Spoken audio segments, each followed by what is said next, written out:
Hey, I wanted to do a quick video introducing you to the God calculator that I created.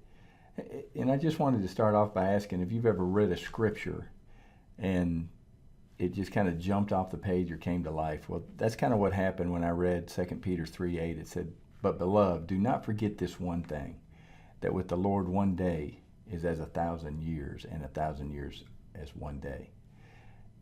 And as I was thinking about it, since I've got a little bit of a math background, it's not a huge background, but I'm better with numbers than I am words.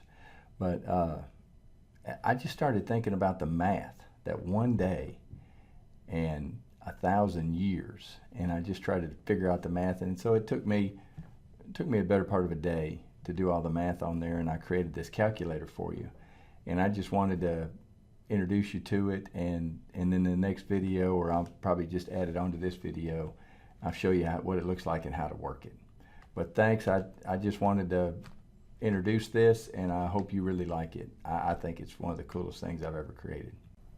Hey, Greg Ryan with Jesus Mighty Men. I wanted to show you just a real quick video on what the God calculator looks like. When you put your name and email and hit submit, you're going to get this calculator, and you're just going to hit calculate my time.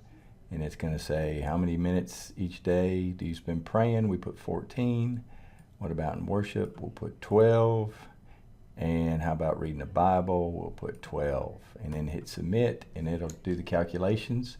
And just like that, your 38 minutes is worth 26.39 years in spiritual time. So anyway, it's a really cool calculator, and you can hit start over, and it takes you right back, and you can redo your numbers.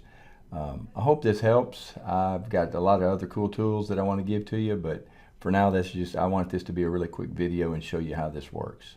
Thanks again.